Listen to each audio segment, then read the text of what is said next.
So you said something that, you took the example for the chakras, that how the energy rises, and how this, with every yug, with every, we are transcending into a new consciousness.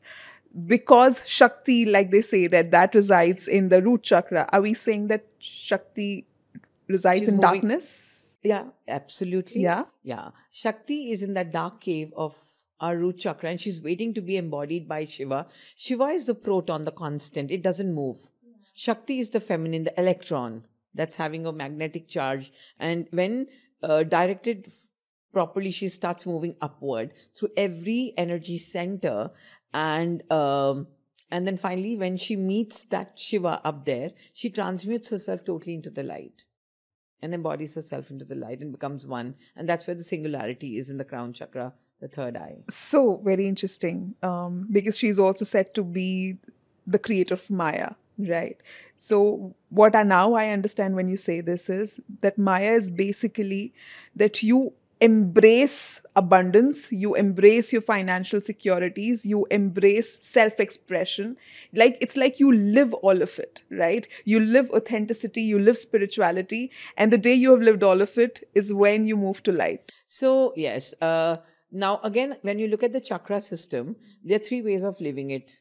Okay. Either living it in the Ida, Pingala, And the Sushumna, polarities, yeah. or the center point, the Sushumna. Yeah. At the Sushumna, when you start living it, then the first thing is your root chakra. You want to, first of all, completely take care of all your material needs, wants, your monies, all your survival needs, physical survival needs, the root chakra. And also your karma is trapped there, right? So you kind of first live that. Then you move, then consciousness automatically moves to your second chakra, which is your water energy of self-worth and self-love and connections and relationships and emotions, healthy emotions. As you've embodied all of that and healed it all, then consciousness moves up into personal power, personal wisdom. But when these chakras go bipolar in nature, then they become total extremes of it. Then rather than having my own personal power, I want to execute power outside. That's a polarity state, right? And then as I've embodied all of that, then I come into my heart center. And these centers are also connected to our elements. Like our root is our earth element. And our sacral is our water element. Then solar plexus is fire element. We are currently in the fire element. Solar plexus. Yeah. Then the heart is the air element. Then I let go of everything. Right. And then I move into my Vishuddhi, my throat chakra, where there's authenticity. There's true self-expression of the spiritual being in me. Not the animal in me. Right? And then I move up and Shakti moves up to the third eye, where then she embodies herself with the Shiv energy in my third eye and my crown chakra. And that's when I depolarize my polarized dark states into the light. So you basically reach, because they say you reach moksha once Shiv and Shakti meet, Yeah, right? So you can't reach moksha without living Maya. Yeah, you have to be caught up. Please understand, the material world is a world of illusion. Yeah. Right. Because typically what I feel is people understand that you have to escape Maya to reach moksha. But now what I am understanding is you have to live through Maya. You have to own it, embrace it, and live each and every moment of it. Right? And that's how you evolve. Example, okay, let's say you're going on a highway. Yeah. And you're going through Delhi and your goal is to reach Ludhiana. Yeah. Now, in between, you have 3 dark villages. And they're like really, and there's no way of bypassing it. Right? So you'll have to go through those villages to reach your goal, right? You have to go through it. But then spiritual bypassing is people who've not embodied these chakras and they've bypassed, and from the root they've gone to the third eye. But that's not possible, right? No, they do. Because at a very young age, if their third eye was activated, they did not embody the other chakras. Now their lives, you'll see, is pendulating between darkness and light. So they'll be extreme spiritual people. Then they have their money wounds and they say, I don't need the material world, but there's a part of them that needs the money. And total confusion, spiritual bypassing. Right? But then you don't even remain there because gravity pulls you down because the darkness, your karma is not healed, right? You've not lived through it. You're not. So there's density in your root chakra. So no matter, you'll go in your meditation to your third eye, but you'll be pulled down by the density. And the fall is bad then.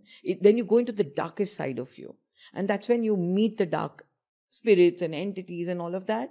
But people who've really moved up through step by step, they don't encounter all of this darkness. So all these occult gurus, or all these so-called spiritual mentors, right, who in society were kind of framed for a lot of wrong reasons, can that be a possibility with them, that they suddenly hit their third eye, but they were not able to? I don't want to comment on this because it's very personal. Sure. However, I would like to just say that the only way to the darkness is to the light. So maybe in this breakdown, they had to awaken.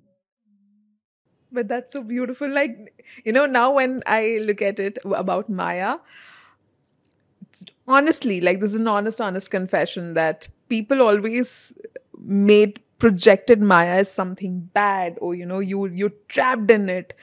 But you have to be trapped in, like, you have to move through it, Let right? me give you another example. This might make sense. Now, let's say I have this craving for this very beautiful favorite red car. Until I don't get that car, I'm totally attached to it. Right? Now, if I don't get it, I will kind of bypass that attachment by covering up, by saying, by coping mechanism, I don't need it, but I need it. But the moment I get that car, I get detached. So the only way to detachment is to get it. To get it. I need this laptop. I've been craving for it. The moment it comes into my lap, I'm detached and it's lying somewhere in the corner. You understand? So, one of the ways of really detaching is through the material world, number one. But that's not the only way. It also depends on which level of consciousness your soul has come in. There are many spiritual souls who authentically are born totally detached but then in some lifetime they have lived those attachments. Okay. And that's why they could be detached in this lifetime. And how does one get to know about that? By this whole understanding that are you owning things or are things owning you? Okay. You understand? So if I'm attached... For me today, if I have things and I'm really not attached, then it does not define who I am. Right? Then I'm not attached to it. Because even I am as powerful, I feel as confident without these things. But they're there. There's a part of my material world. But then one time comes when you even overcome that. And see, like when you go to school, you go to first standard, second standard, third standard, and then reach 10th standard. From fourth standard, you don't run to 10th standard, right? So these are stages of evolution. From the material world, we move up to the spiritual world, right? The middle world, somewhere, the air energy, the heart chakra, when you've reached the heart, is that time when you start getting detached. Like the material, because when you gracefully move up, you've kind of built it all. A strong root chakra gives you enough material wealth, right, for your survival needs. Then you move up to take care of the survival needs of your family and other people. Then you move up more to maybe do something for the society. And then you move upward and you say, now there is so much enough for everyone that I don't need to hoard it. And you totally start getting detached. And that's true spiritualism.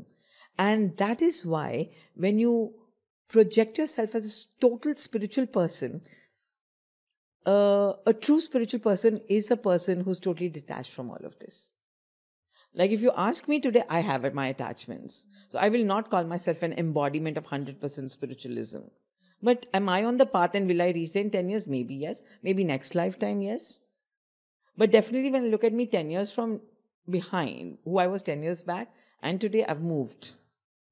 So it's a progress. You're working. It's a journey. You're work in progress.